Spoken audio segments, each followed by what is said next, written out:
پیر صاحب پسند کی شادی کرنا جائز نہیں؟ میں کہتا ہوں صاحب اور بھی بڑی چیزیں جائز ہیں، صرف ایک ہی شے جائز رہ گئی ہے۔ رسول پاک صلی اللہ علیہ وسلم سوائے اللہ کے کسی کے پابند نہیں، کسی کے پابند نہیں۔ اور جناب سیدہ خدیجہ الکبریٰ رضی اللہ تعالیٰ عنہ نے پیغام نکاح دیا، یا رسول اللہ میں شادی کرنا چاہتی ہوں، حضور کسی کے پابند نہیں، پر میرے محبوب نے فرمایا میرا چچا میرے والد کی جگہ ہے، میں اپنے چاچا سے پوچھ کے تمہیں جواب دوں گا۔ یہ ہے پسند کی شادی جو میرے نبی نے بیان فرمائی ہے۔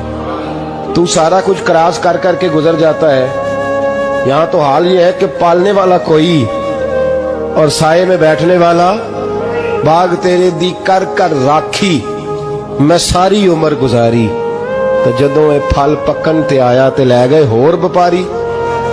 اور بیٹا گزرتا ہے اماں کے دروازے کے آگے سے، اماں کے دروازے کے آگے بیٹا امرود لے کے آیا ہے 6 کلو۔ توجہ ہے میری بات پر؟ ادھر دیکھیں جی، چھوڑیں تھوڑی دیر ہماری سنیں۔ وہ امرود لے کے آیا 5-6 کلو، تو اماں کے دروازے کے قریب سے گزر گیا رات کو،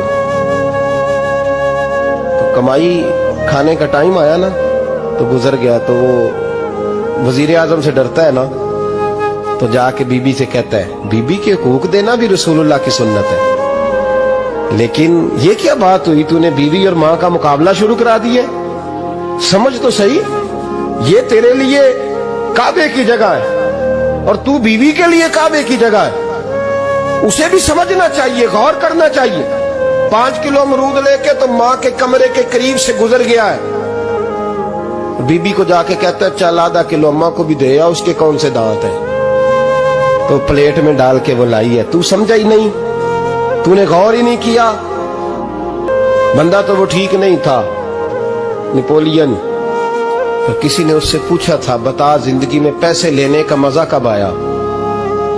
اس نے کہا کہ مجھے مزہ تب آتا تھا کہ میں اپنی ساری کمائی لا کے اپنی اماں کے ہاتھ پہ رکھتا تھا، اور پھر جب میں اپنی ماں سے تھوڑا تھوڑا خرچہ لیتا تھا نا، تھوڑا تھوڑا، توجہ ہے میری بات پہ؟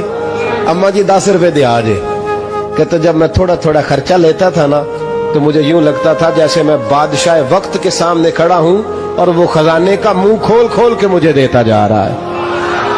تو اس ذائقے کو سمجھ تو صحیح بھائی، تو اس کو سمجھ تو صحیح بھائی۔ یاد رکھیں اور غور کریں، ماں اور باپ۔ اور پھر یہ بھی سن لیں، نبی پاک صلی اللہ تعالی علیہ وآلہ وسلم نے ماں باپ کے لیے فرمایا ہما جنتک و نارک، یہی تیری جنت ہے اور یہی تیرے لیے جہنم ہے۔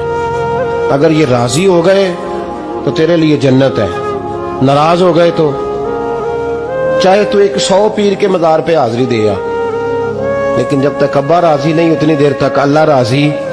یہ حدیث پاک ہے، حضور نے فرمایا جس کے والد راضی اس کا اللہ راضی، اور جس کا باپ ناراض اس کا اللہ۔ ہاں بے شک، اب یہ حدیث